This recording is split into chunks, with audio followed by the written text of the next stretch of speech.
Now, ain't it pretty out here today? Mama, I thought I would bring these for you. When I saw them this morning, I thought they were just so pretty. Now, let me put them right down here beside you. Oof, boy, my knees hurt me right now. Jesus, this arthritis just goes through my bones sometimes. Remember when we were young? You used to say that on days like this, you could almost feel God smiling down on us. But I feel that smile right now, despite the arthritis, sitting here today. It is one of those lucky to be alive days. Uncle James used to always say that. Remember he would say, "This is a lucky to be alive kind of day." And he was right on days like today. It seems to me that my knees don't hurt as bad as they normally do. And I've got to be grateful for that. I woke up this morning and thought, I want to go talk to Mom. And here I am. I just wanted to be close to you today. So I'm going to sit here with you until the sun goes down. How long's it been now? I don't want to think about that today, because when I do, I just start missing you even more. And that won't do on a lucky to be alive day. I just want to sit here with you today and remember for a while. This morning, I was thinking about Miss John when I was little. She seemed so old to me then. It is funny that now I'm older than she was. It feels very strange when I think about it in that way. But remember, she used to say that the older you get, the more time would seem to fly. I laughed at that time and thought, now I know adults are just plumb crazy. Even then, I knew most certainly time did not have wings. Summers to me just seemed to last forever. But now I see she was right. We're always too busy just rushing around, reaching out for something that we just never seem to grasp. I never thought about it, but I kept thinking, if I worked just a bit harder, pushed just that bit more, I would grab hold of it. Not realizing all the while that maybe what I was striving for was something that wasn't worth having. That the people I wanted to see me as a human being never ever would. But I'm getting ahead of myself. I guess I can't help it, since all these memories seem to be crowding in on me for some reason today. And I just don't seem to have any control over them. Did I tell you the last time I came to see you that I was down south last month? Well, while I was there, I couldn't help thinking about Puppy. Oh, those stories he used to tell us about what it was like living there in the plantation before the war. When I was little, I remember how you never wanted to talk about it. But Daddy said he wanted us to know. It was important for us to know. He wanted us to take hold of those stories, even the painful ones, and use them for our lives. When I close my eyes, I can still see him standing in front of me, straight back and proud. When I saw that photo of him in the Union uniform, I was so proud. I thought my daddy fought to end slavery. Daddy was such a proud man. It was hard for me to imagine him ever being a slave. But then on one hot day, when he had been working in the yard and thought I wasn't looking, he took his shirt off. And I could see all them terrible scars on his back where he had been whipped as a child for trying to run away. He turned at that very moment, saw my face, and quickly put his shirt back on. Not because he didn't want me to know, because he didn't want me to be crushed by the evidence of it. But I couldn't forget what I had just seen. Those deep, angry scars. When you found me crying in bed that night, so angry, you said that Daddy, despite how badly he had been beaten, never stopped looking for ways to get free. Despite how badly he had been hurt, he didn't let it defeat him. When I told you that I wanted to find the man who had done this and make him suffer and become like him, you told me the best revenge was not to become like him and make him suffer, but to work hard and somehow become famous. If I become famous, that would be the best revenge. When I asked you how a little colored girl living in America at the turn of the century was ever gonna do that, you just smiled and said that I would find a way, just like Daddy had always found a way to be free. After all, we were living now in a new century. It was 1910, the dawn of a new era. There was nothing we could not do once we set our minds to it. And that summer, one day after a storm, we saw that double rainbow. You said that God had sent it as a sign that I would be lucky my whole life and that he would show me the way. And I don't doubt it then when I look back now. But what I didn't know was the price it seemed God wanted me to pay. Remember when me, Sam, and Otis started singing in Sam's minstrel show? I remember the first show we did together. You and Daddy were sitting in the audience looking on so proud. When I close my eyes now, I can still see you and Papa all dressed up, watching all of us on stage dancing and singing. That was another of God's lucky days. Days you appreciate after they've been gone.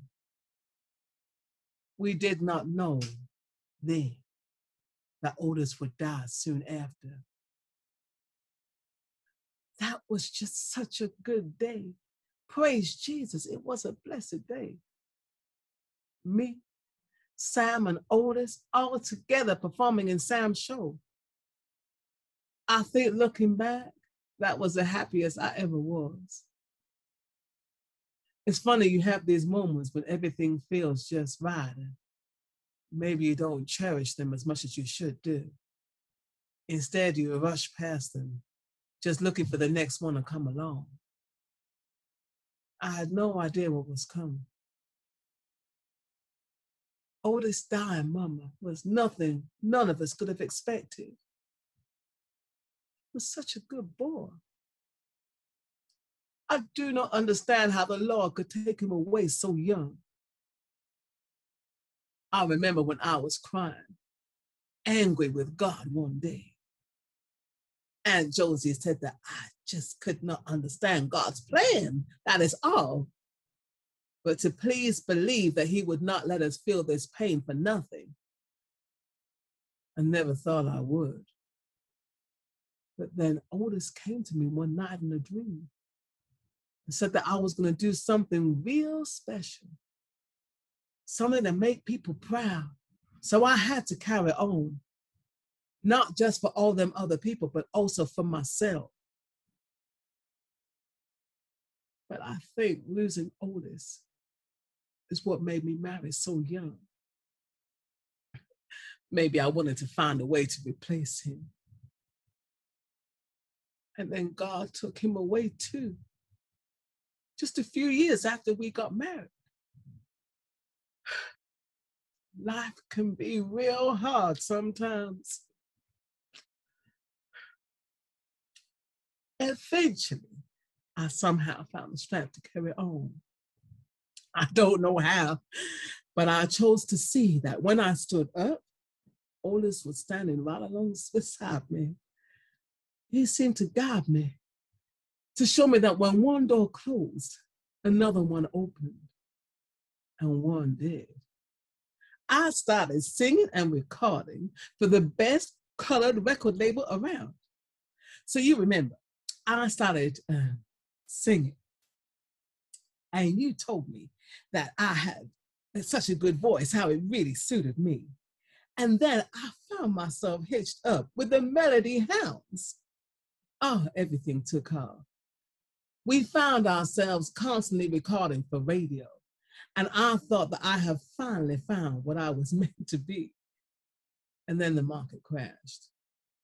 And that just put an end to all that. Even white people who had money before suddenly found they had none. And colored folk who had much less suddenly found that they definitely had none. Therefore, I went from being a rising singing star to cleaning people's homes. By then, you, mama, and daddy had passed, so it seemed I had no one. But I just tried to imagine what you would say. And I remember once you said that the reason a violin has so many strings is because when one breaks, you can always just pluck another one. Therefore, I found another string to my bow. Instead of being a maid barely able to pay my bills, I chose to be a maid in the movies. Because I'm so dark, I couldn't be a Lena Horne or a Dorothy Dandridge, the light-skinned actresses who had a tiny bit more breathing space than someone like me would have. For a dark-skinned woman, the movies offered only one possible role, a maid. I had never acted before, but I thought if I can teach myself to sing, I can teach myself to act. That way, I could make enough money to hire my own maid. So in that moment, I made up my mind that I was going to play a maid in the movies. I was going to make sure that I was the best damn possible maid. So although one door closed, another one opened. And to my surprise, it really did open. I played a funny maid. I played a sad maid. I played a southerly maid. I played a plumb crazy maid. To be honest, the parts were so similar. I often wonder why don't they just write one part, and that way I can take it wherever I go, and they wouldn't have to go through the trouble of having to write it all over again. I played a maid with Will Rogers. I played a maid with Shirley Temple. I even played a maid with Mae West. I have to say, she was actually okay. She expected folks to call her Miss West, which was fair enough. She demanded your respect, and in return, she gave it back to you, which was rare in Hollywood. I respected Mae, though. She arrived in Hollywood at the age when most actresses were ready to retire and carved out a niche for herself. So I take my hat off to her. Now, I didn't want to know what went on in her trailer with her male co-stars. But then when people used to ask me, I say it's none of my business, and it's none of yours either.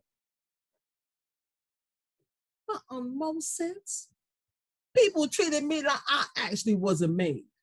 Now that was hard to take. But there were exceptions in Hollywood. After all, it's a home for outsiders. So sometimes those outsiders would band together and support each other. So I did manage to make friends like Joan Crawford and Betty Davis, although you had to be careful not to tell one that you were on friendly terms with the other. Because if you did, since they hate each other so much, they might just decide to hate you as well. And then you find yourself caught in the crossfire. One of my closest friends was Olivia de Havilland, a sweet woman who had more talent than I think people gave her credit for. But maybe the friendship that touched me the most was Clark Gable. Boy, oh boy, he taught me that white man could be good looking too. Since at one point, I think he was the handsomest man alive. Clive just had a twinkle in his eye that would make just about any woman go weak at the knees. But Carol Lombard was the love of his life. And when she died, it seemed to take a big chunk out of his heart. I remember when all the hysteria was whirling around about who's going to be cast as Mammy in Gone with the Wind. And although I can't be sure, I have a feeling it was Clark who got me the part. He was like that, just a real calm man who never expected anything in return. The part, despite me fighting to get it, wasn't great. She didn't even have a proper name, just a word a white child uses when they call for the colored woman who looks after them, Mammy. But in a way, that book just felt like that. You had all these lost folks just looking for someone who makes them feel their home. And that was the irony, since that person was more likely to do was the Black woman who raised them, and not the white woman who actually was their real mother. It was that way for the lead scholar. That woman was just this crazy, destructive child, much like the woman who played her, Vivian Leigh, looking for someone who could make her feel safe, someone who would make her feel that she had arrived home. In a way, I sometimes think it is a metaphor for this country and its relationship with us. They hate us because we remind them about the truth of how this country was created. The lie that always tell themselves that it was a place of justice, when all the while people being worked into early graves created it. They don't like to tell themselves the truth. It contradicts the way they see themselves. But then we're also so wrapped up in what they see as home, what distinguishes this home from anywhere else in the world. It is something that I think we will not have any peace with until together we all find some way to work it out. And how long that's going to take is anybody's guess. Oof. Anyway, it's getting dark, Mama, so I had better go. I remember the night I won that Oscar. I had to fight with them so they would seat me in the room. I was next door to the door, but at least I was on the right side of it. And when they called my name, I felt like I was floating on air. I thought it would open all kinds of doors, and it did, to playing more maids. Oof, boy. It's much harder getting up than it is sitting down.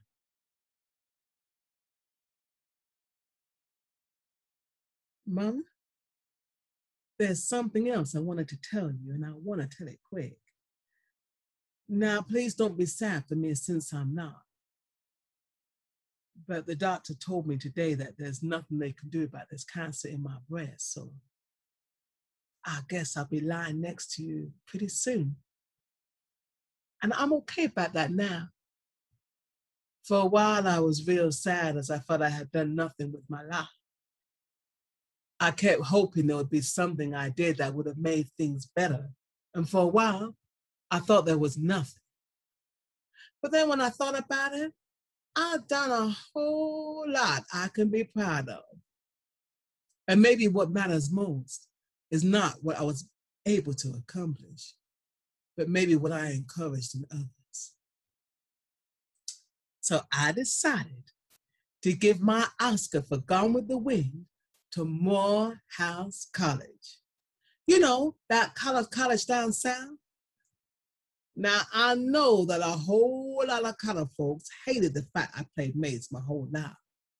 particularly in Gone with the Wind. And to be honest, although I never said it, inside I hated it too. But maybe in a small way, I opened a door for a generation to come. That Oscar is not for what I've done, but an inspiration for what they will do one day. Not for my life, but for the potential inside theirs. If they can look at it that way, then I can rest okay. Anyway, Mama, I better go now so I can get my bus. But you sleep good, and I'll see you real soon. Hattie McDaniel died on October 26, 1952. She did donate her Oscar to Morehouse University, and shortly after it arrived, it disappeared. And to this day, it has never been found.